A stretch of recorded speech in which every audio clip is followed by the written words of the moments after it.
Hello everyone. Today we are going to start class 10 economics and we are going to discuss chapter number 1 and the title of chapter number 1 is development विकास. आज हम लोग इसी chapter के बारे में थोड़ी गहराई से डिस्कस करेंगे और हमारा फोकस इस बात पर रहेगा कि डेवलपमेंट के कॉन्सेप्ट को, डेवलपमेंट के हर एस्पेक्ट को अच्छी तरह से समझ पाएं. आप लोगों ने क्लास 9 में इकोनॉमिक्स पढ़ा है और मुझे उम्मीद है कि जो भी चैप्टर्स आपने पढ़े हैं उनको अच्छे से आपने समझा भी है. वो समझ यहाँ पर काम देगी. अगर थोड़ी सी चूक हुई है तो उसकी भरपाई मैं यहाँ कर दे रहा हूँ. वो इस तरह से कि अपने चैप्टर डेवलपमेंट पर आने से पहले इसके बैकग्राउंड को मैं आप लोगों के लिए रखना चाहता हूँ और उस बैकग्राउंड को अगर हम अच्छे से समझ गए तो it's going to be very very easy and comfortable for all of us to understand development. तैयारी है? Okay, you all are good, you all are intelligent, and you all are having very good focus in your studies. So, let's start with economics first chapter class 10 development. But first, the background. And what is that? Let's see. Origin of economics. अगर आप लोगों में से कुछ लोगों ने class 9 में economics को उतने अच्छे से ग्रास्प नहीं किया है तो उनके लिए ये थोड़ी सी बात सबके लिए यूजफुल है, बट उनके लिए थोड़ा ज़्यादा यूजफुल है. Origin of economics. Economics is a combination of two Greek terms. Economics of course is an English term. English का शब्द है ये और ये दो ग्रीक टर्म से मिल करके बना है, eco and nomos. Eco means home, nomos means accounts. So economics means home accounts.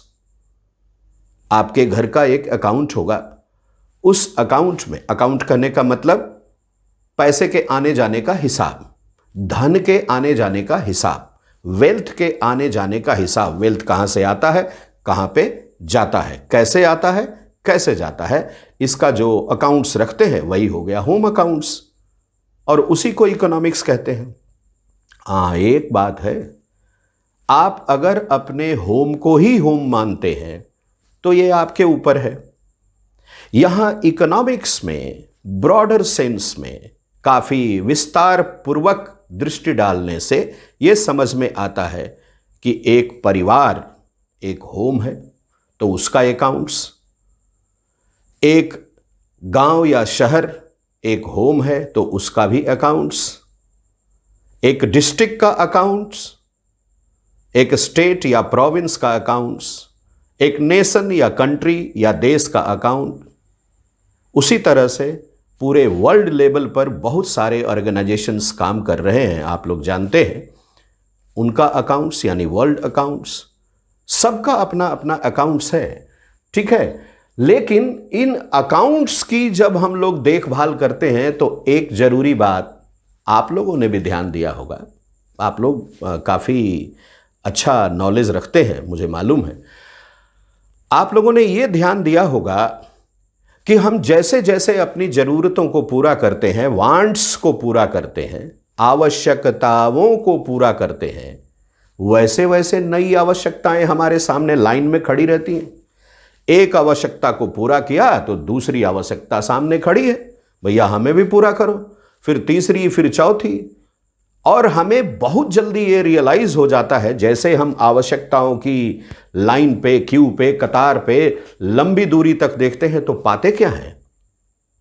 आप लोग एग्री करेंगे इस बात से कि हम लोग ये पाते हैं कि हमारे सोर्सेज, हमारे रिसोर्सेज लिमिटेड है. हमारा इनकम लिमिटेड है, हमारा वेल्थ लिमिटेड है, बट हमारी आवश्यकताएं अनंत अनंत है, अनलिमिटेड है। तब हमें क्या करना होगा? हमें करना क्या होगा? जो करते आए हैं वही करेंगे भाई, उससे कुछ नया तो करने जाने से रहे। आप सबको पता है ये बात, और वो बात क्या है कि we have unlimited wants, we have limited income, so within our limited income how many wants we can fulfil, कौन कौन सी आवश्यकताओं की पूर्ति हम कर सकते हैं, उनकी एक प्रायोरिटी लिस्ट बना लेते हैं। सबसे पहले ये काम करना है, सबसे पहले इस वांट को पूरा करना है। तो हम क्या करते हैं? प्रायोरिटाइज करते हैं, उनकी एक वरीयता क्रम बना लेते हैं कि सबसे पहले भाई ये जरूरी है, वैसे तो ये सभी चीजें चाहिए बट ये पहले जरूरी है तो पहले इसको करेंगे। हम अपने इनकम को देखते हैं, अपने अकाउंट्स को देखते हैं जो लिमिटेड है, और अनलिमिटेड वांट्स को देखते हैं, और उस बेस पर उन अनलिमिटेड वांट्स को अपने लिमिटेड इनकम के दायरे में लाके प्रायोरिटी लिस्ट बना लेते हैं, और फिर अपने आवश्यकताओं की पूर्ति करते हैं। जन्म से लेकर मृत्यु तक हम आवश्यकताओं की पूर्ति करते रहते हैं जो अनंत है, अपने लिमिटेड इनकम से, लिमिटेड वेल्थ से।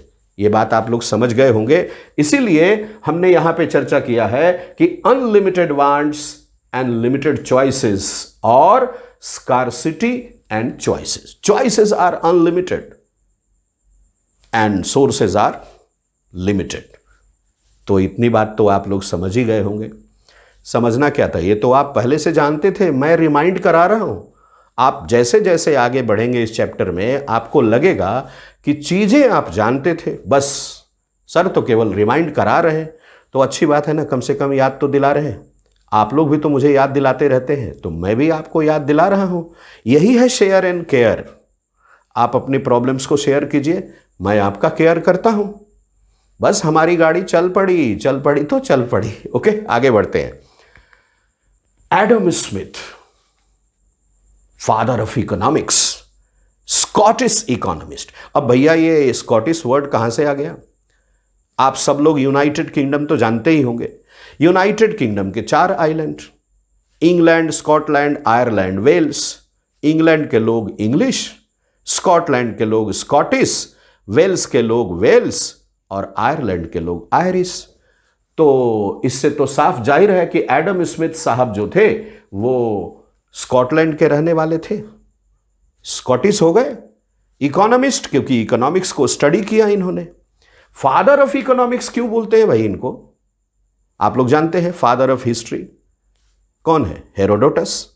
फादर ऑफ सिविक्स कौन है? Aristotle. Father of medical sciences Hippocrates. Father of geometry Euclid. बहुत सारी चीजें आप लोग जानते हैं।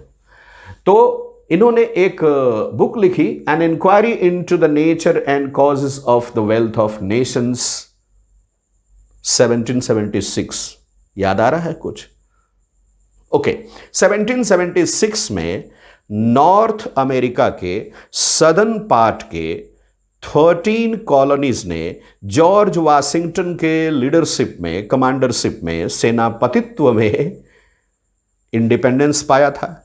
और ये 13 कॉलोनीज यूनाइट हो गई थी, एक कमिंग टुगेदर फेडरेशन बना था।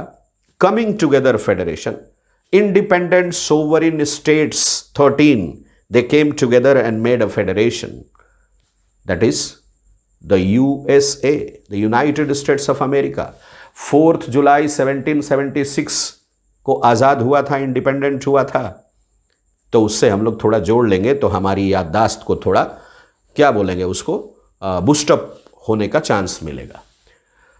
इन्होंने बुक लिखी और इसमें इकोनॉमिक्स को डिफाइन किया, और इकोनॉमिक्स को डिफाइन करते हुए कहा कि economics is the science of wealth. अर्थशास्त्र धन का विज्ञान है। इकोनॉमिक्स में हम उन्हीं चीजों के बारे में स्टडी करते हैं जिनका रिलेशन डायरेक्टली या इनडायरेक्टली वेल्थ से होता है। जन्म से मृत्यु तक हम जितनी भी एक्टिविटीज करते हैं, जितने भी गुड्स देखते हैं, जितने भी सर्विसेज देखते हैं, याद रखना है इकोनॉमिक्स में ये 2 टर्म बड़ी इंपॉर्टेंट है, goods and services. Goods and services. तो जितने भी गुड्स हैं और जितनी भी सर्विसेज हैं, ये सभी गुड्स और सर्विसेज से वेल्थ क्रिएट नहीं होता है। इकोनॉमिक्स में उन्हीं गुड्स और सर्विसेज के बारे में हम लोग पढ़ते हैं जिनसे वेल्थ क्रिएट होता है। इनको इकोनॉमिक एक्टिविटीज बोलते हैं। इन गुड्स एंड सर्विसेज को इकोनॉमिक गुड्स एंड सर्विसेज बोलते हैं। जिनसे वेल्थ क्रिएट नहीं होता है उनको हम लोग non economic goods and services बोलते हैं या नॉन इकोनॉमिक एक्टिविटीज बोलते हैं। ठीक है, तो इकोनॉमिक्स में हम लोग स्टडी करते हैं वेल्थ के बारे में। इतना तो क्लियर हो गया। ओके, अब थोड़ा और आगे बढ़ते हैं। 3 वर्ड हमारा बार बार पीछा करेंगे, हमेशा पीछा करेंगे। कब तक भाई? वैसे तो नॉर्मल लाइफ में तो जिंदगी भर करेंगे, लेकिन जब तक हम इकोनॉमिक्स पढ़ेंगे तब तक ये 3 वर्ड हमारा ज्यादा पीछा करेंगे। बार बार ये टर्म आएंगे। आपकी लाइफ में वैसे भी आते होंगे ये टर्म बार बार। ये कौन से है भाई? इकोनॉमिक्स, इकोनॉमी और इकोनॉमिक। तो इकोनॉमिक्स तो हम लोगों ने रास्ता क्लियर कर लिया। ठीक, इकोनॉमिक्स एक सब्जेक्ट हो गया, साइंस ऑफ वेल्थ। अब आते हैं इकोनॉमी पे। इकोनॉमी क्या है भाई? एक सिस्टम है। क्या चीज का सिस्टम है economy? Operation of money supply. Accounts जो था उसमें मनी का सप्लाई कैसे हो रहा है, आ रहा है कैसे, जा रहा है कैसे। ठीक है, कमर्शियल एक्टिविटीज एंड इंडस्ट्री, यानी इकोनॉमिक एक्टिविटीज उसमें कैसे हो रही है, इस पे आ गए। इकोनॉमिक क्या होता है? आप लोग बातचीत में कहते होंगे ये बात बड़ी इकोनॉमिक है, ये चीज बहुत इकोनॉमिक है। इसका मतलब क्या हुआ? What does it mean? In comparison to other things it is cheaper. Cheaper है तो क्या है? प्रॉफिटेबल है। Very clear. तो इसका मतलब हुआ कि इकोनॉमिक जो है वो एक कंडीशन है कनेक्टेड विथ इकोनॉमी और प्रोड्यूसिंग अ प्रॉफिट। किसी भी चीज को आप इकोनॉमिक मानते हैं, इसके पीछे एक ही रीजन है कि वो चीज आपके लिए प्रॉफिटेबल है, वो आपके लिए फायदेमंद है, मतलब वो इकोनॉमिक है। तो 3 बातें तो आपको क्लियर हो गई कि नहीं? ओके, हो गई। Economics, economy and economic. Economics हो गया एक सब्जेक्ट, इकोनॉमी हो गया एक सिस्टम और इकोनॉमिक हो गया एक कंडीशन। ठीक है, एडम स्मिथ साहब को समझ गए आप लोग? ओके, याद रखना है इनको। इन्हीं के चलते ये सब्जेक्ट हम लोग पढ़ रहे हैं। इनको फादर ऑफ इकोनॉमिक्स हम लोग कहते हैं। आगे बढ़ते हैं। कैपिटलिज्म, सोशलिज्म एंड मिक्स्ड, ये क्या है भाई? ये जो 3 वर्ड हम लोग पढ़े थे ना, उसमें से एक वर्ड जो है इकोनॉमी, अर्थव्यवस्था। तो अर्थव्यवस्था 3 तरह की होती है, capitalist economy, socialist economy and mixed economy. इसी को हम लोग कैपिटलिज्म, सोशलिज्म या मिक्स्ड इकोनॉमी का प्रोग्राम बोल देते हैं। एक एक करके थोड़ा इनको भी निपटा लें हम लोग, है ना, ताकि हम लोग को आगे सुविधा होगी। याद रखना है, डेवलपमेंट को अच्छे से समझना है तो ये तो करना पड़ेगा। ठीक है, father of capitalism Adam Smith को बोलते हैं। तो कैपिटलिज्म क्या है? When system of production and distribution is owned and controlled by an individual or a group of individuals, it is called capitalism. और ऐसी जो इकोनॉमी है जो इस प्रिंसिपल पे चलती है उसको कैपिटलिस्ट इकोनॉमी बोलते हैं। कैपिटलिस्ट इकोनॉमी या कैपिटलिज्म का एक ही मेन ऑब्जेक्टिव होता है और वो है minimum expenditure and maximum profit. कम से कम खर्चा, ज्यादा से ज्यादा मुनाफा। कम से कम खर्चा, ज्यादा से ज्यादा मुनाफा। मिनिमम एक्सपेंडिचर, कम से कम खर्च करना पड़े और ज्यादा से ज्यादा मुनाफा हो, मैक्सिमम एक्सपेंडिचर। बस ये सूत्र याद रखिए, आगे निकल चलेंगे हम लोग। दूसरा है सोशलिज्म। ये सोशलिज्म जो है ना वो कैपिटलिज्म से ही निकला। कैपिटलिज्म का ऑब्जेक्टिव क्या हम लोगों ने पढ़ा? Minimum expenditure, maximum profit. कौन लेगा? जिसने वेल्थ लगाया है, जिसने अकाउंट्स लगाया है अपना, वो लेगा।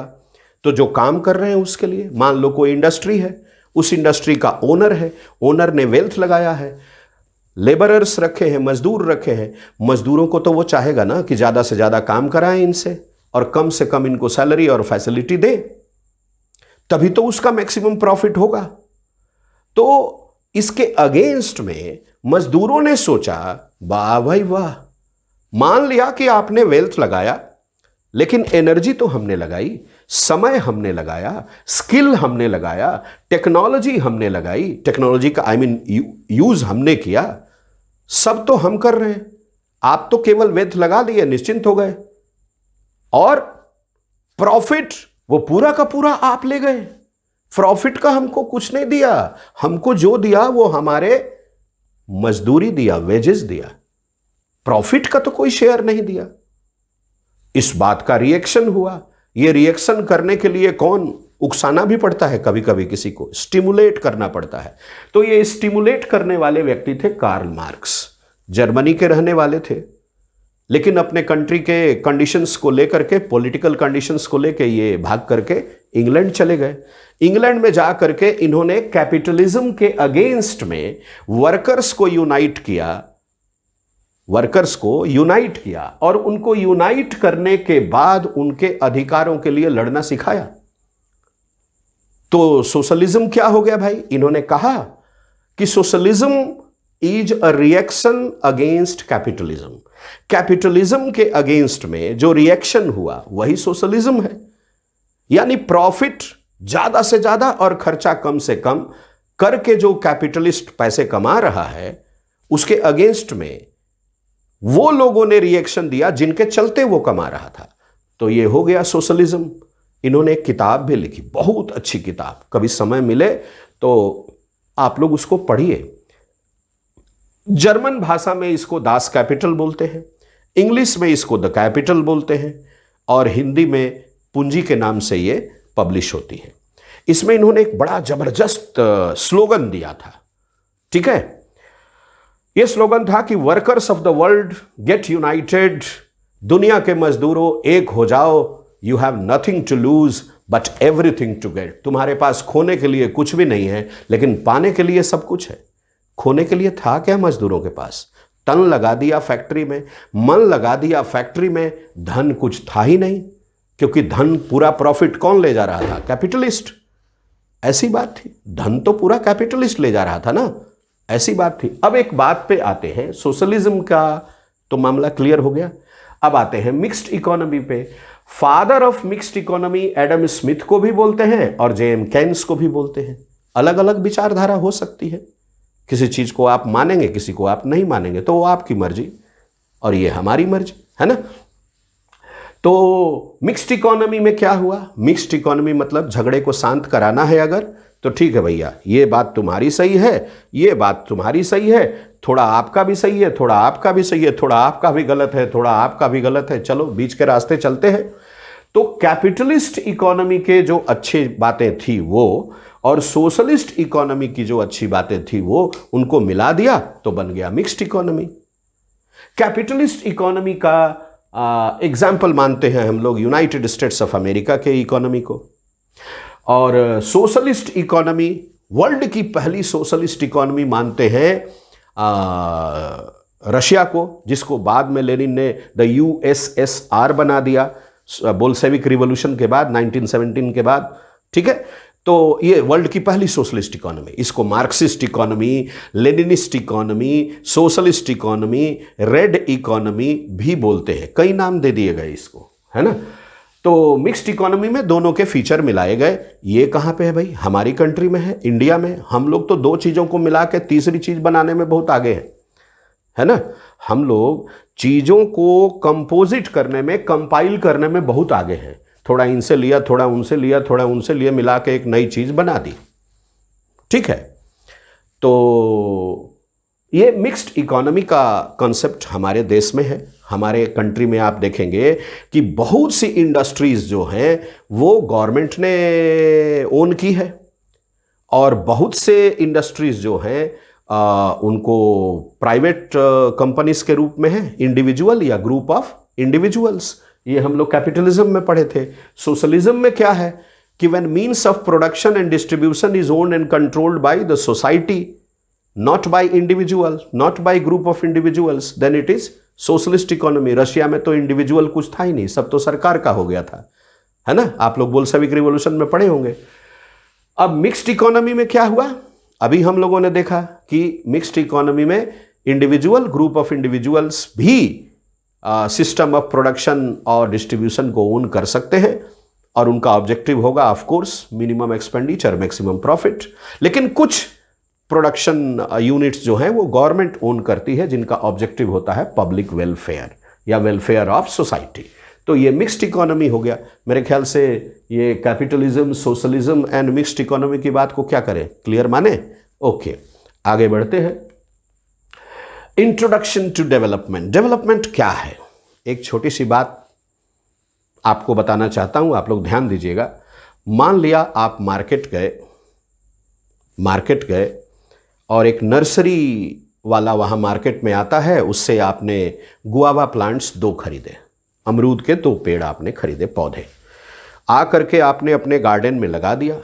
मिट्टी वही, पानी वही, खाद वही, सनलाइट वही, सब कुछ वही, देखभाल करने वाला भी वही, आप ही उसका देखभाल करते हैं। 2.5-3 साल के बाद आपने जब गौर किया तो क्या पाया कि एक पौधा बढ़ा जा रहा है, बस बढ़ा ही जा रहा है, जबकि दूसरा पौधा वो भी उसी दिन लगाए थे, बढ़ रहा है, लेकिन उसमें फूल भी आ रहे हैं और फल भी आ रहे हैं। तो पहले वाले का केवल ग्रोथ हुआ, दूसरे वाले का ग्रोथ और डेवलपमेंट दोनों हुआ। ये तो बात आप मानते हैं, ठीक? तो डेवलपमेंट क्या है ये तो आप अब धीरे धीरे कुछ समझ ही रहे होंगे।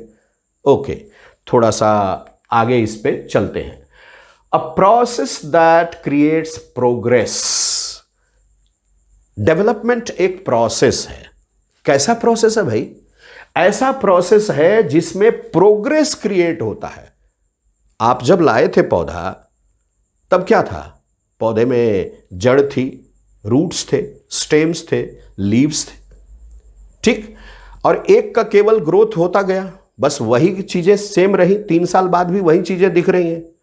जबकि दूसरे वाले में क्या हुआ था? दूसरे वाले में ग्रोथ तो हुआ था, लेकिन चेंजेस भी आपको दिखे थे। क्या चेंजेस दिखे थे? क्या प्रोग्रेस आपको दिखा था उसमें?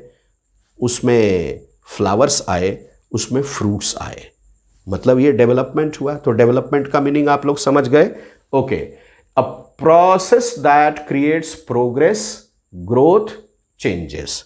अब थोड़ा आगे बढ़ लेते हैं। Development in economics. अभी जो मैंने कहा ये डेवलपमेंट था जनरल टर्म्स में। अब हम लोग बात आते हैं कि इकोनॉमिक्स में डेवलपमेंट का क्या मतलब होता है।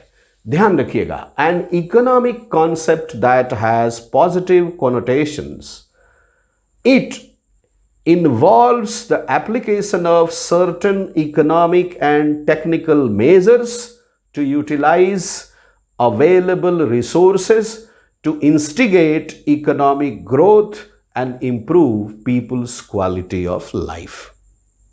अगर गौर से सोचे तो टेक्नोलॉजी और रिसोर्सेस का सही यूज करके अप्रोप्रिएट यूज करके अगर हम क्वालिटी ऑफ लाइफ को ऊपर ले जाते हैं, अपने इनकम को बढ़ाते हुए क्वालिटी ऑफ लाइफ को ऊपर ले जाते हैं, तो इसी को बोलते हैं development in economics. Clear? Okay, development economics क्या है? क्लियर है ना? जो इकोनॉमिक्स डेवलपमेंट का स्टडी करता है वही डेवलपमेंट इकोनॉमिक्स है। देखते हैं, a branch of economics that focuses on improving fiscal, economic and social conditions in developing countries. 2 बातों का ध्यान रखना है।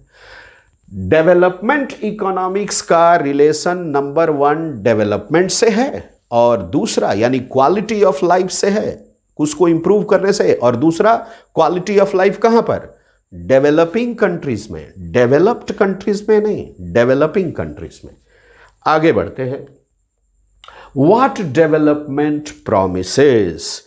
अगर हम ये माने कि किसी व्यक्ति का डेवलपमेंट हो रहा है, पर्सन का डेवलपमेंट हो रहा है, या ये माने कि किसी फैमिली का डेवलपमेंट हो रहा है, या ये माने कि किसी नेशन का डेवलपमेंट हो रहा है, तो इसमें क्या बातें आ सकती हैं? व्हाट डेवलपमेंट प्रोमिसेस, क्या वादे करता है डेवलपमेंट?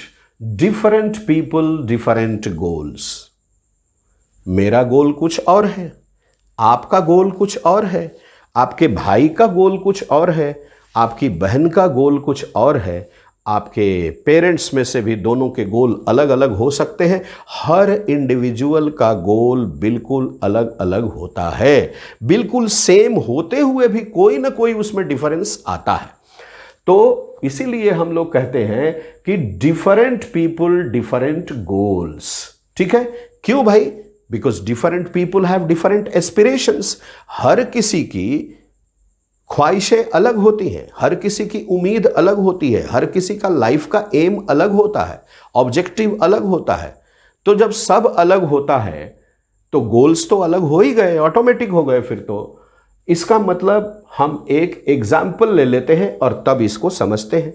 एक भाई है, एक बहन है, ब्रदर सिस्टर का एग्जाम्पल मैं पहले ले रहा हूं। ठीक है, तो ब्रदर और सिस्टर में आपस में बात हो रही है। बहन बोलती है भाई को, वाह भाई वाह, घर के सारे काम मैं करती हूं, तुम दिन भर केवल बाहर के काम के नाम पे घूमते रहते हो, थोड़ा सा तो डोमेस्टिक वर्क में हाथ बटा दो, थोड़ा सा तो हाथ बटा दो। ठीक है, क्या तुम घर के काम तुम नहीं कर सकते? तुम भी कर सकते हो। तो भाई बोलता है, वाह, दिन भर मैं बाहर के काम करता हूं, सारा बाहर का काम तो मैं ही निपटाता हूं, तुम तो दिन भर घर में बैठी रहती हो। एक काम करो, तुम भी कुछ बाहर का काम निपटा दो। अच्छा, ये अगर आप हम लोग एग्जाम्पल के रूप में डिस्कस किए इसको, तो इसमें देखते हैं कि एस्पिरेशंस अलग अलग है कि नहीं। बहन चाहती है कि भाई घर के काम में हाथ बटाए, और भाई चाहता है कि बहन जो है वो बाहर के काम में भी हाथ बटाए। तो different people have different goals. Sister को घर के काम में ज्यादा मन लग रहा है और ब्रदर को बाहर के काम में ज्यादा मन लग रहा है। तो different people have different goals, different people have different aspiration. एक और एग्जांपल ले लेते हैं। इंडस्ट्रियलिस्ट हैं, वो चाहते हैं कि उनको इलेक्ट्रिसिटी सफिशिएंट मिले, उनको इलेक्ट्रिसिटी रेगुलर मिले, और उनको इलेक्ट्रिसिटी वो जितना चाहते हैं उतना मिले, सफिशिएंट। तो इसलिए वो चाहते क्या है कि नदी के ऊपर डैम बनाया जाए, construction of dams, so that hydro electricity will be produced.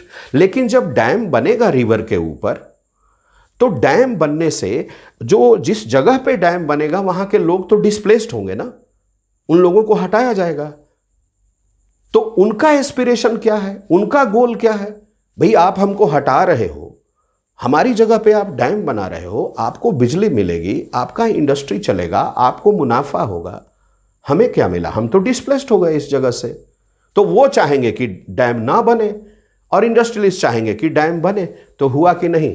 Different people have different goals, different people have different aspirations. हुआ ना?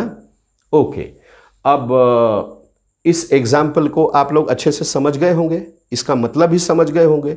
गुड, आगे बढ़ते हैं। पीपल एंड डेवलपमेंट, दो बातों पे ध्यान दिया है हम लोगों ने, और वो दो बातें क्या है? Different persons different developmental goals.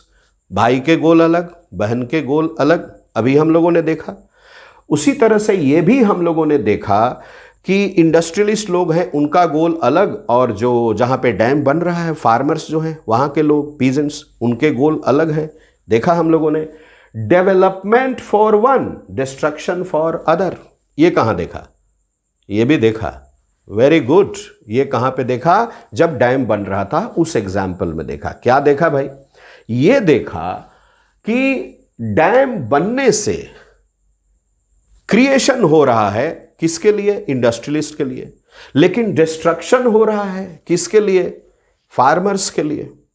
उनके लिए वो डिस्ट्रक्शन है, फार्मर के लिए डिस्ट्रक्शन है, और इंडस्ट्रियलिस्ट के लिए वो डेवलपमेंट है, उसके लिए वो डेवलपमेंट है। ठीक है। उसी तरह से भाई बहन वाले एग्जाम्पल में भी हम कह सकते हैं, बहन जो है वो केवल डोमेस्टिक वर्क तक लिमिटेड रह गई, उसको बाहर का अगर काम नहीं मिला या उसने इंटरेस्ट नहीं दिखाया या उसको करने नहीं दिया गया तो उसके घर के बाहर के कामों का स्किल तो उसका खत्म हो गया, उसका तो वो डिस्ट्रक्शन हुआ। ठीक है, जबकि बाहर के काम भाई कर रहा है तो उसका तो उन कामों के मामले में डेवलपमेंट हो रहा है। रिवर्स करते हैं, भाई का डेवलपमेंट हो रहा है किस चीज में, बाहर के कामों में, लेकिन डोमेस्टिक वर्क वो नहीं जानता, यहां तो उसका डिस्ट्रक्शन हो रहा है क्योंकि उसको घर के काम करने भी नहीं दिए जाते। अरे नहीं, ये तुम्हारा काम नहीं है, तुम मत करो ये, ऐसा बात। ठीक है, तो ये बातें आप लोगों को क्लियर हो गई। ओके, अब आते हैं डेवलपमेंट गोल्स। किसी भी इंडिविजुअल के लिए, किसी भी सोसाइटी के लिए, किसी भी फैमिली के लिए, किसी भी कंट्री के लिए, या कहें पूरे मैनकाइंड के लिए, पूरे वर्ल्ड के लिए डेवलपमेंट के कुछ तो गोल होते होंगे। हम कोई भी काम करते हैं तो कुछ अचीव करना चाहते हैं ना, तो वही हमारा गोल हुआ। तो डेवलपमेंट के गोल क्या है भाई? Better income. हमारा इनकम जितना ज़्यादा होगा, जैसे जैसे इनकम में बढ़ोतरी होगी, हमारी हेल्थ फैसिलिटीज़ पे हम अच्छा खर्च करेंगे, एजुकेशन पे हम अच्छा खर्च करेंगे, ठीक है, एंटरटेनमेंट पे भी अच्छा खर्च करेंगे। करेंगे कि नहीं करेंगे? करेंगे। बाकी चीज़ों पे भी हम बहुत ज़्यादा खर्च करेंगे, मीन्स ऑफ ट्रांसपोर्ट पे करेंगे, कम्युनिकेशन पे करेंगे, बहुत चीज़ें करेंगे। इक्वल ट्रीटमेंट, जब सबका इनकम बढ़ने लगता है, समझो एक लोग मान लो इस लेवल पे हैं और एक लोग इस लेवल पे हैं, जब नीचे वाले का इनकम भी इसके बराबरी में आ जाएगा तो ट्रीटमेंट भी तो बराबर हो जाएगा, सोशल स्टेटस भी तो एक जैसा हो जाएगा, तो इक्वल ट्रीटमेंट मिलता है। फ्रीडम, पैसा आने पे तो आज़ादी आई जाती है। ठीक है, पैसा जब हम खुद कमाने लगते हैं, धन जब हम खुद कमाने लगते हैं, तो हमारे मन में ये बात बैठती जाती है कि कमा हम रहे हैं तो खर्च भी तो हम करेंगे ना, इसमें तो अब किसी से पूछने की ज़रूरत नहीं है, ये भावना अपने आप मन में आ जाती है।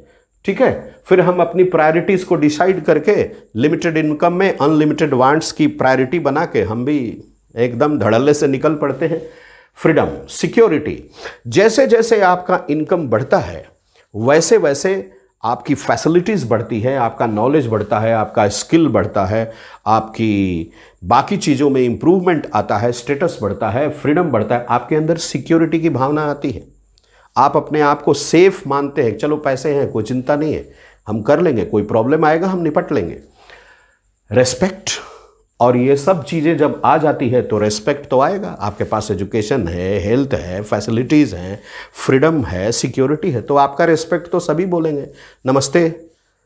ठीक है, आपका सब लोग आदर करना चाहेंगे, आपके घर में आके बैठ के साथ में कुछ समय बिताना चाहेंगे, है ना, और चाय पानी भी पिएंगे, नाश्ता वास्ता भी आपके साथ करेंगे। एक्चुअली वो समय अपना आपको क्यों दे रहे हैं? क्योंकि वो आपका रेस्पेक्ट कर रहे हैं। ठीक है, रिवार्ड्स, रिवार्ड्स क्या है भाई? जब आप अच्छा करते हैं, हर तरह से अच्छा करते हैं, तो आपका एक सोसाइटी में स्टेटस आपका बढ़ता है, आप किसी रूप में रिकॉग्नाइज हो जाते हैं, आपको किसी ग्रुप का लोग लीड करने के लिए आपका नाम आगे बढ़ाता है। आप लोग इस चीज को महसूस करते होंगे, है ना। जैसे कई लोग क्रिकेट टीम में शामिल हैं, लेकिन कैप्टन तो किसी एक को ही बनाया जाता है ना, और कैप्टन किसको बनाया जाता है आप लोग समझते हैं? जो हर तरह से फिट एंड फाइन हो, जो डिजर्विंग हो, उसी को। ये उसका रिवार्ड हुआ। खेलेंगे सभी 11 खिलाड़ी, लेकिन ये कैप्टन बना, वो वाइस कैप्टन बना, ऐसा क्यों हुआ? ऐसा इसलिए हुआ कि वो इस चीज को डिजर्व करता है। ठीक है, और डिजर्व करता है, यही इसका क्या है? रिवार्ड है। ठीक है, अब आते हैं apart from material goods, non material things too. हमें मटेरियल गुड्स तो चाहिए डेवलपमेंट के नाम पर, डेवलपमेंटल गोल में मटेरियल चीजें हैं, धन चाहिए, ऑफ कोर्स चाहिए, इनकम चाहिए, ऑफ कोर्स चाहिए, रेडियो चाहिए, टेलीविजन चाहिए, अच्छा घर चाहिए, अच्छी कार चाहिए, अच्छी मोबाइल चाहिए, अच्छा लैपटॉप चाहिए, अच्छे खिलौने चाहिए, सब कुछ चाहिए, अच्छी बाइक चाहिए, सब कुछ चाहिए। बट क्या यही जिंदगी है? क्या यही इकोनॉमिक्स में डेवलपमेंट का गोल है? क्या यही हमारी लाइफ को सुखी बनाएगा? हमें रिस्पेक्ट नहीं चाहिए, हमें सेफ्टी नहीं चाहिए, हमें सिक्योरिटी नहीं चाहिए, हमें अफेक्शन नहीं चाहिए, हमें ट्रस्ट नहीं चाहिए, हमें सिंपैथी नहीं चाहिए, हमें एम्पैथी नहीं चाहिए, ये सब भी चाहिए। ह्यूमन वैल्यूज भी चाहिए, ह्यूमन वैल्यूज भी चाहिए, तभी हम आगे बढ़ेंगे। काइंडनेस चाहिए हमारे अंदर, लव चाहिए, अफेक्शन चाहिए। तो apart from material goods, non material goods भी हम लोगों को चाहिए। पीस, शांति चाहिए। ठीक है, ओके। आगे बढ़ते हैं। गोल्स, तो ये गोल्स क्या हैं? For development people look at a mix of goals. अभी तो हम लोगों ने देखा मिक्स ऑफ गोल्स तो चाहिए भी, है ना। हमको फिजिकल फॉर्म में चीजें तो चाहिए ही चाहिए, मटेरियल फॉर्म में चीजें तो चाहिए ही चाहिए, हमें ह्यूमन फॉर्म में भी चाहिए, ह्यूमन वैल्यूज के फॉर्म में भी चाहिए non material things. Okay. National development, national development को अलग अलग लोग अलग अलग तरह से डिफाइन करते हैं।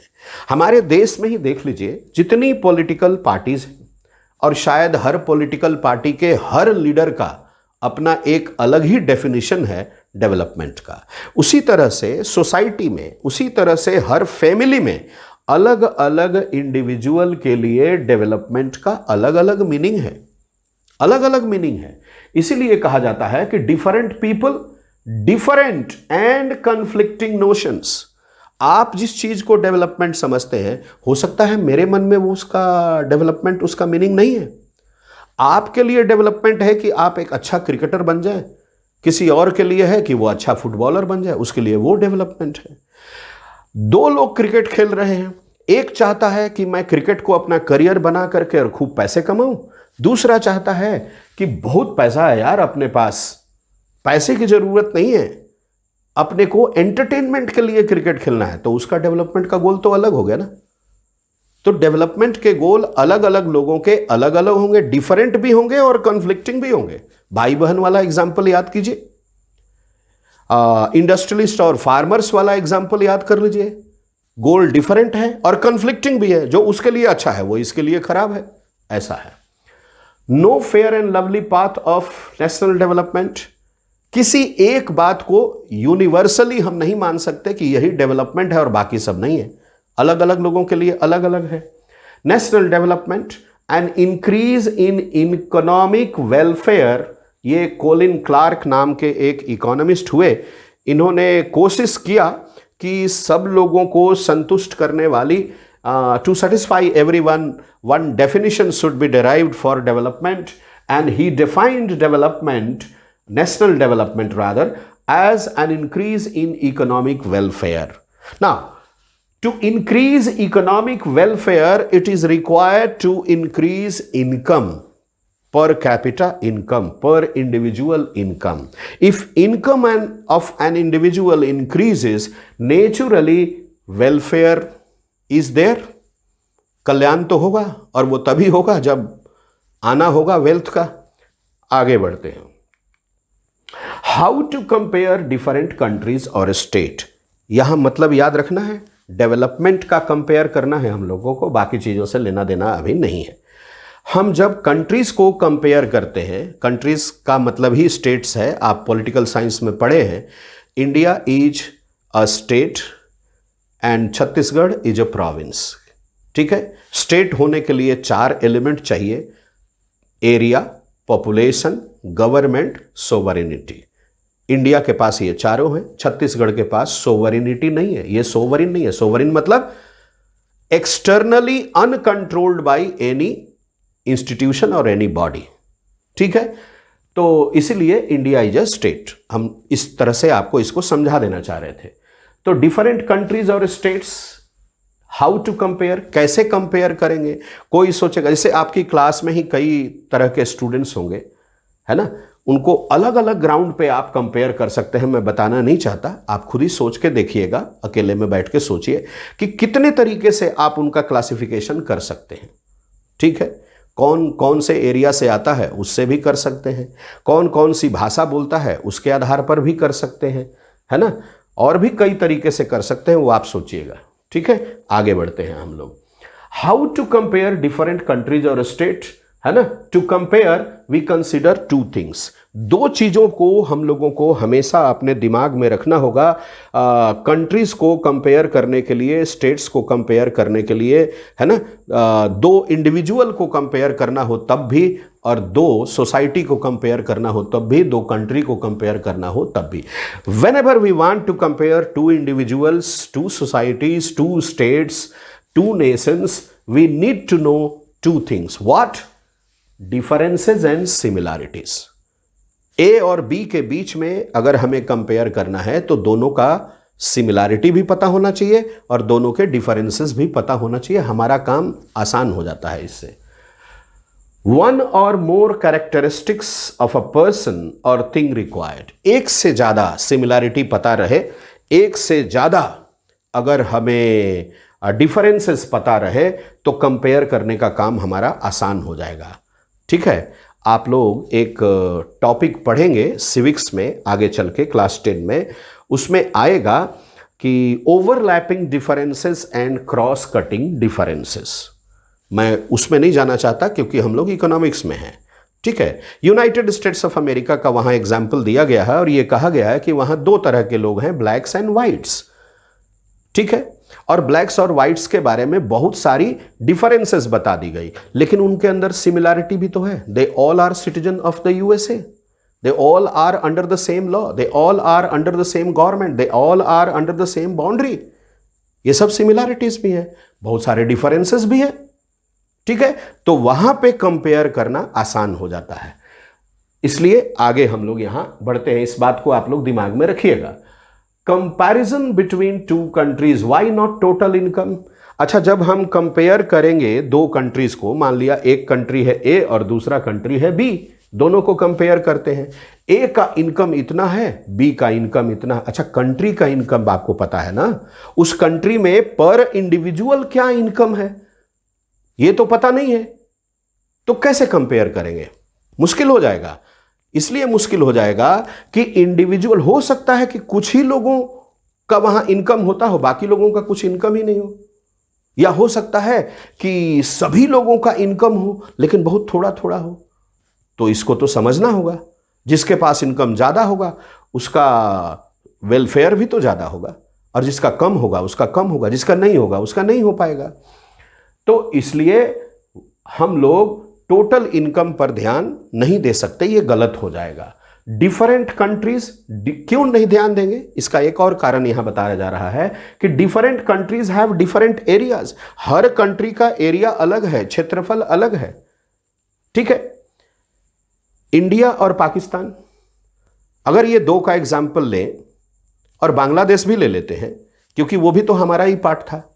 भले 1971 में ईस्ट पाकिस्तान बांग्लादेश बना विद कैपिटल एट ढाका, हम तीनों ही ब्रिटिश के अंडर में थे, तीनों का एक्सप्लॉइटेशन हुआ।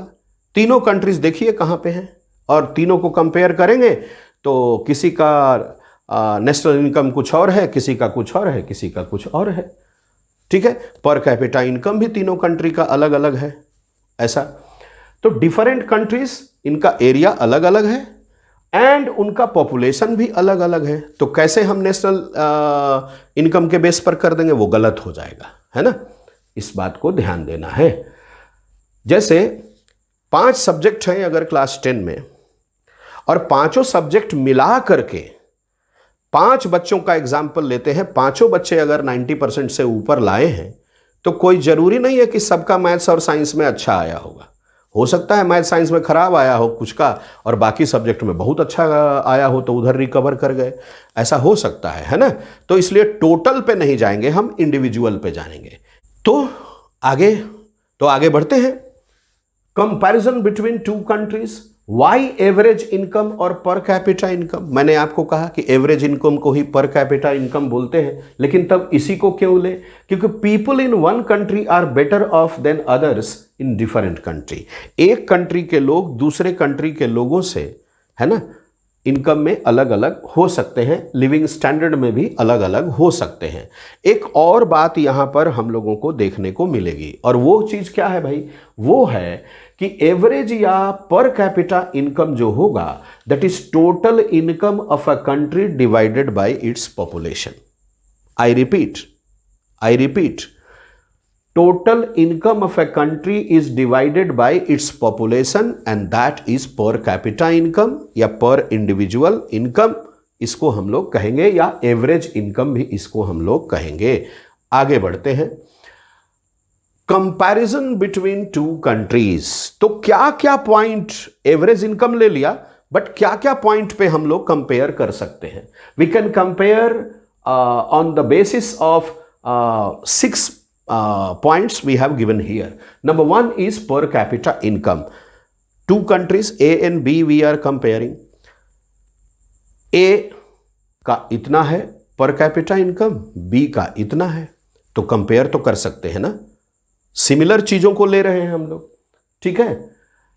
इन्फेंट मोर्टालिटी रेट, पर कैपिटा इनकम का डेफिनेशन क्लियर हो गया है? ओके। इन्फेंट मोर्टालिटी रेट क्या है भाई? 1 साल की उम्र पूरी करते करते, before completion of 1 year of age, how many children die? कितने बच्चों की मृत्यु हो जाती है, ठीक है। इसको हम लोग इन्फेंट मोर्टालिटी रेट कहते हैं। एक और बात है लिटरेसी रेट। आउट ऑफ 100 बच्चों में से या 100 लोगों में से कितने लोग, how many people know how to read and write? कितने लोगों को पढ़ना लिखना आता है? ये लिटरेसी रेट हो गया। उसके बाद है ग्रॉस एनरोलमेंट या एनरोलमेंट रेशियो। 14 से 15 साल की उम्र, 14-15 ईयर्स ऑफ एज ग्रुप में कितने लोग जो हैं स्कूलों में एनरोल्ड हैं, कितने लोग जाते हैं, रेगुलर हैं अपने स्कूलों में। उसके बाद लाइफ एक्सपेक्टेंसी है ना, अनुमानित उम्र क्या है? क्या मानते हैं किसी कंट्री के लोग की औसत आयु? हम लोग अक्सर ये हिंदी में शब्द प्रयोग करते हैं, एवरेज एज या लाइफ एक्सपेक्टेंसी क्या है? People living below poverty line. Poverty line एक इमेजिनरी लाइन है। इस इमेजिनरी लाइन के नीचे, below this imaginary line, the people who are there, they do not get per capita income required, and they do not get kilocalorie energy required from food they are getting। जो उनको भोजन मिल रहा है उससे kilo calorie energy जो मिलनी चाहिए वो उनको नहीं मिल पाती है, तो इसको बोल देंगे people living below poverty line. ये जो 1 2 3 4 5 6 पॉइंट्स हुए, इन्हीं के बेस पर हम लोग कंपेयर करते हैं। क्लियर हो गया? Okay. The World Bank Development Report 2012 में वर्ल्ड बैंक ने एक डेवलपमेंट रिपोर्ट दिया और उसमें क्लासिफाई करने का कोशिश किया पर कैपिटा इनकम के बेस पर, यह बताने का कि हाई इनकम ग्रुप में कौन कौन से लोग आएंगे, लो इनकम ग्रुप में कौन लोग आएंगे। तो हाई इनकम में रखा गया range 12,660 rupees, 16 rupees. I repeat, high income group 12,616 rupees and low income group 1,035 rupees। India का क्या पोजीशन है? लोअर मिडिल ग्रुप में है, यानी मिडिल के भी लोअर पार्ट में हम लोग हैं।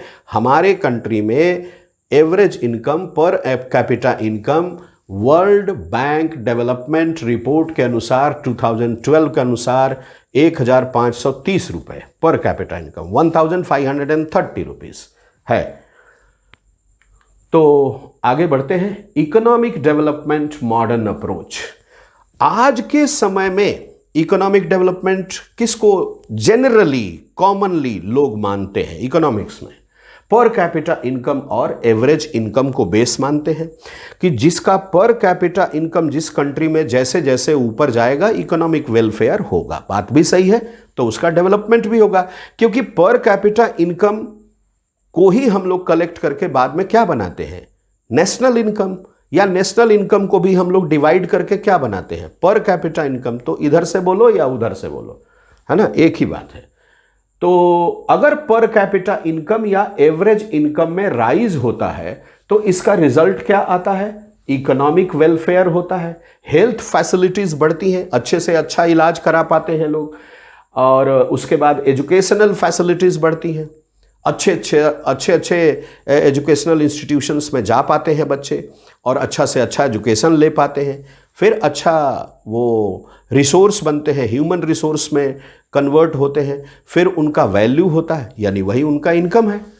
ठीक है, better and judicious use of natural resources, जिसका एवरेज इनकम अच्छा होगा, जिसका इकोनॉमिक वेलफेयर बढ़िया होगा, health facilities will be better, educational facilities will be better, okay, then naturally these kind of people are going to use the natural resources in better and judicious manner. If people are educated, if people are healthy, if people are trained, if people are skilled, then naturally they are going to use the natural resources in a better way, in a judicious way.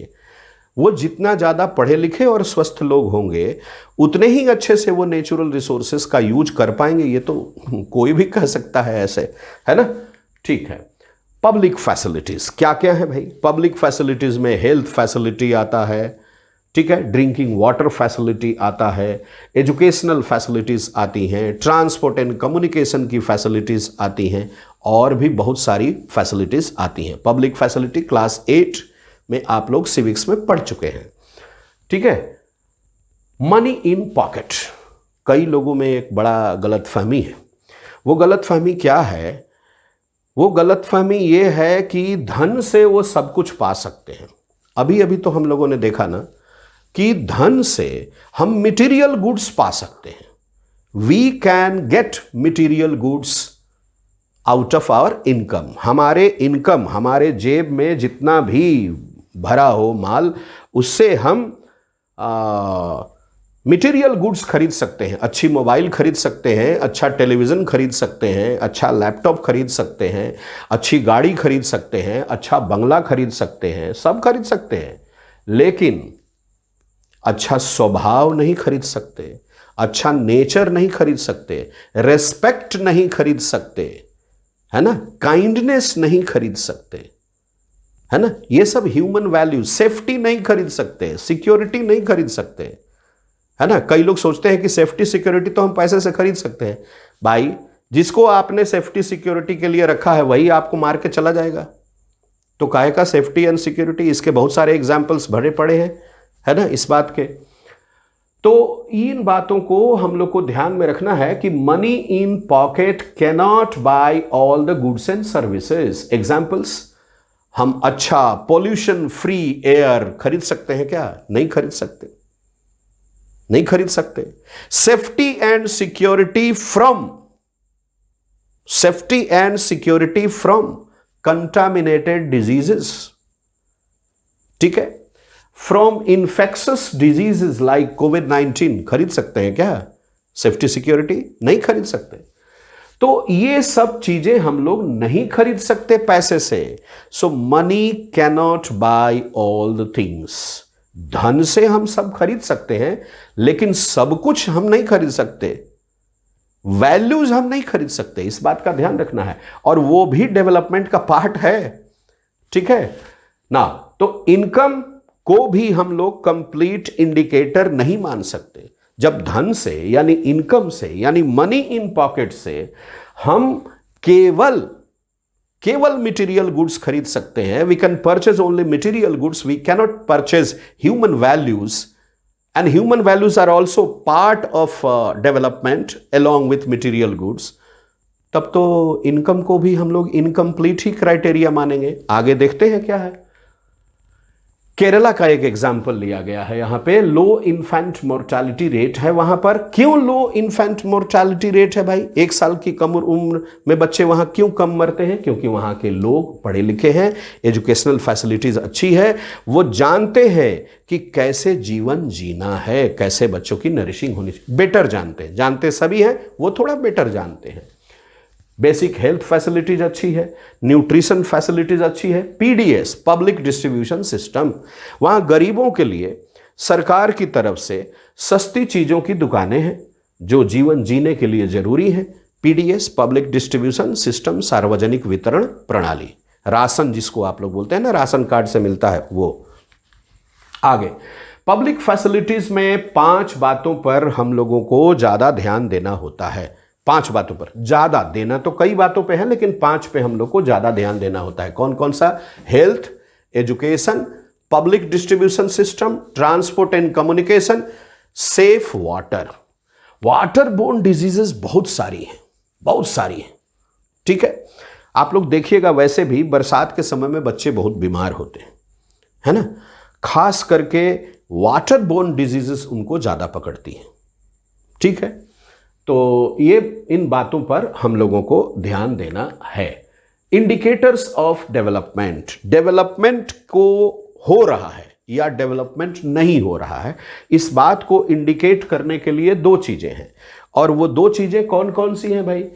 एक है physical quality of life index और दूसरी तरफ human development index, PQLI। PQLI के 3 elements कौन कौन से हैं, है ना। PQLI का क्या हम लोग फुल फॉर्म देखे थे? Physical quality of life index.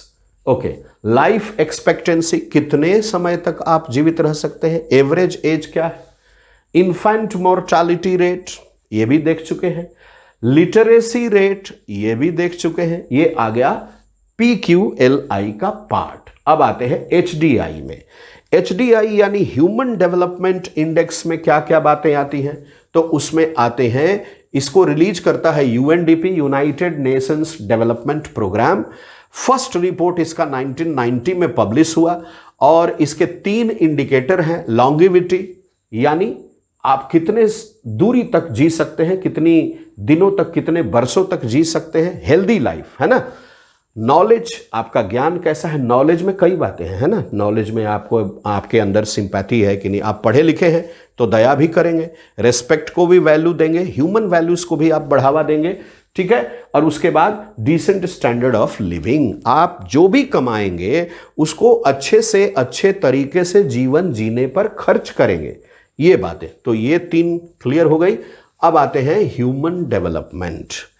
Economics में जब सारी बातों को हमने देख लिया, PQLI भी देखा और HDI भी देखा, तो हमने देखा कि वाइडनिंग पीपल्स चॉइसेस, लोगों के चॉइसेस बढ़ते ही जा रहे हैं। आप सोच के देखिए, मैं भी सोच के देख रहा हूं। तो जब मैं 10वीं क्लास में था, 9वीं क्लास में था, when I was in class 9, at that time computer was a totally new thing. Okay, we were very much afraid of touching, the telephone. Very few people were having air conditioners. Very few people were having motor cars. आजकल तो हर किसी की जेब में पूरी दुनिया है। I mean mobile, internet, everything available, है ना। एक फिंगर टिप्स पे आपके सब कुछ अवेलेबल है। चीजें बदल गई। Now widening people's choices, raising the level of well being achieved. अब हमारे जीवन जीने का एक अलग ही स्टैंडर्ड है, बिल्कुल अलग स्टैंडर्ड है ना। तो वाइडनिंग पीपल्स चॉइसेस, लोगों के चॉइसेस बढ़ते जा रहे हैं। लिमिटेड है इनकम, चॉइसेस ज्यादा हैं, लेकिन अब क्या हो गया, पहले हर चीज कैश में मिलती थी, अब क्या हो गया, EMI। सुने होंगे आप लोग EMI, है ना। इंस्टॉलमेंट पे लोग सामान खरीदते हैं उसको। अब तो न्यूज़पेपर में भी निकलता है, 5 रुपए दीजिए कार ले जाइए, और नीचे बड़ा छोटा सा एक प्यारा सा सेंटेंस लिखा रहता है, क्या, नियम और शर्तें लागू, कंडीशन अप्लाई। आप जाइए तो सही, ठीक है। इस बात को ध्यान देना है। UNDP, United Nations Development Programme का ह्यूमन डेवलपमेंट रिपोर्ट जो 1997 में आया, उसमें इन 2 बातों का जिक्र है। क्या जिक्र है? पहला जिक्र ये है कि पीपल्स चॉइसेस आर वाइडनिंग, लोगों के चॉइसेस बढ़ते जा रहे हैं। लोग चाह रहे हैं कि अपने लिमिटेड इनकम में अनलिमिटेड वांट्स का ज्यादा से ज्यादा पूरा कर ले, जी लो जिंदगी जी भर के, ठीक है। ये बात हमारे देश में एक और बात है, raising the level of well being achieved. Level तो बढ़ रहा है। हम लोग के देश में एक महर्षि चरवाक हुए। चरवाक साहब ने आज के समय की मार्केटिंग को उस जमाने में अंदाजा लगा लिया था। उन्होंने कहा था, ऋणम कृत्वा घृतम पिबेत यावत जीवेत सुखी जीवेत। जब तक जियो मजे से जियो, कर्ज लो और घी पियो। इसी को तो ईएमआई सिस्टम बोलते हैं, इसी को बोलते हैं, है ना। एक साथ 4-5 चीजें आप ले आइए घर में, कोई चिंता नहीं, थोड़ा थोड़ा करके देते जाइए, उनको चुकाते जाइए। जब तक आप उस सामान का पूरा कीमत चुकाते हैं तब तक ये सामान बदलने लायक हो जाता है ना। ये स्थिति आती है। आगे बढ़ते हैं हम लोग, है ना। फोकस हमारा कहां होना चाहिए? हम PQLI पर ध्यान दें या HDI पर ध्यान दें? थोड़ा इसको भी हम लोग एक नजर डालते हैं, है ना। डाले ना, ओके। तो इकोनॉमिक डेवलपमेंट की जब हम बात करते हैं और इसमें only and heavily on income हम फोकस करते हैं तो यह गलत बात है। होना क्या चाहिए? ह्यूमन डेवलपमेंट में भी हम लोगों को ध्यान देना चाहिए। कैसे भाई? इनकम पर भी ध्यान देना चाहिए and growth in all fields of life, बाकी चीजों पर भी ध्यान देना चाहिए, यानी नॉन मटेरियल थिंग्स के ऊपर भी ध्यान देना चाहिए। ह्यूमन डेवलपमेंट क्या हो गया फिर? ब्रॉडर अप्रोच हो गया।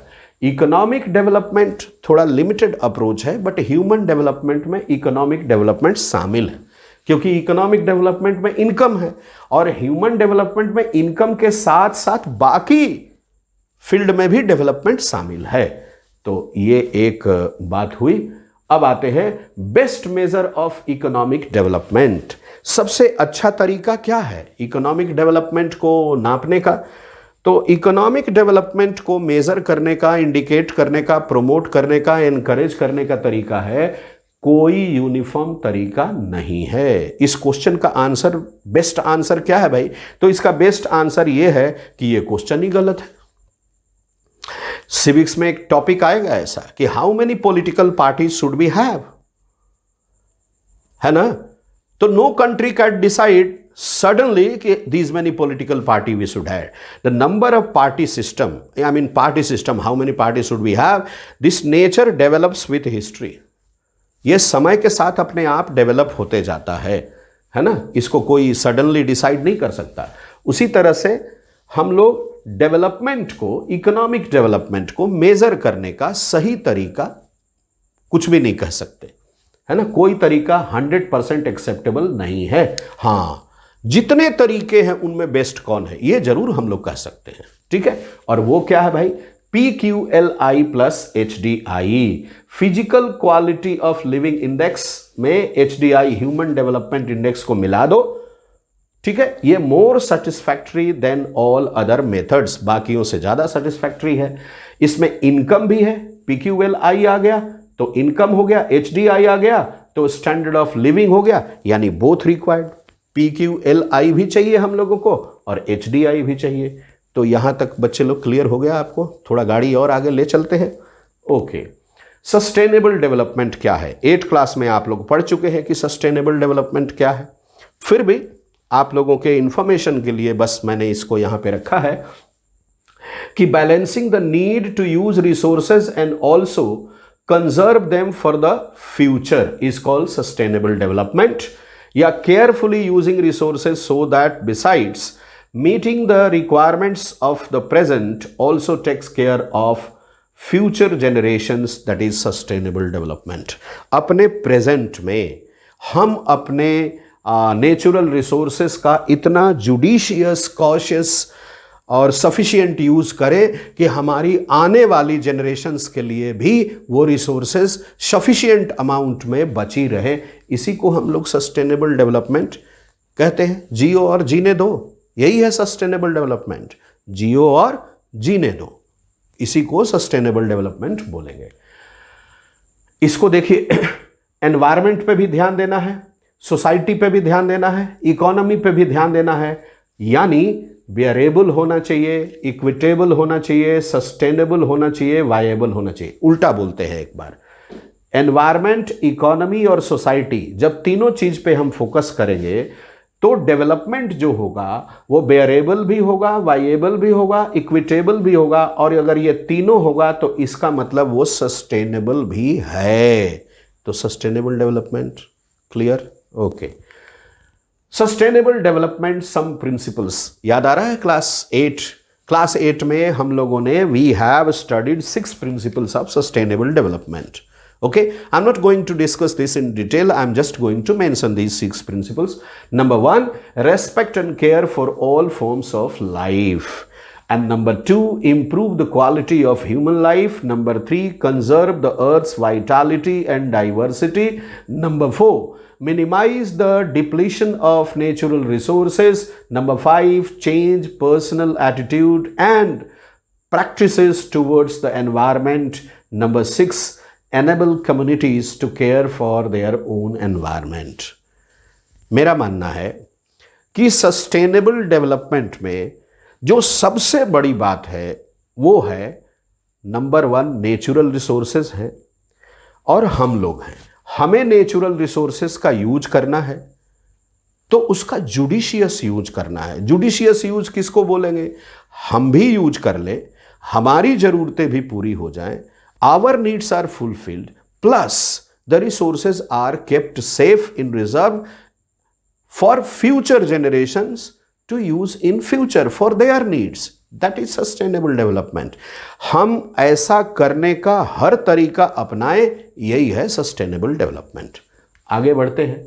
सस्टेनेबल डेवलपमेंट के तब फीचर्स कितने हुए? 5 फीचर हैं। There are 5 features. Number 1, productivity should be increased, output in real terms should be increased, living standard of people must be increased, removal of poverty, inequality, illiteracy achieved, ये achieve होना चाहिए, and more employment opportunity generated. ये 5 बातें हम लोग achieve कर सकते हैं। These 5 things we can easily achieve when we follow the 6 principles of sustainable development. अगर हम पीछे बताए 6 principles of sustainable development को फॉलो करते हैं, then we are going to achieve all these 5 points. Next is sustainable development, need for sustainable development. Why do we need sustainable development? क्यों चाहिए भाई हमको? नहीं चाहिए। अरे नहीं भैया, गुस्साइए मत, चाहिए। इसलिए चाहिए, we want sustainable development. And for that, there are 5 reasons. Number 1, rapid economic growth. Economic growth is very fast. When it is very fast, we have to be very, very cautious in the use of natural resources. Fast industrialization. Industries, we are setting up industries to meet the demands of the people. So there also, we are using natural resources. We have to be careful. Then exploitation of natural resources. For these 2 things, rapid economic growth and fast industrialization, for these 2 things we are doing the 3rd thing.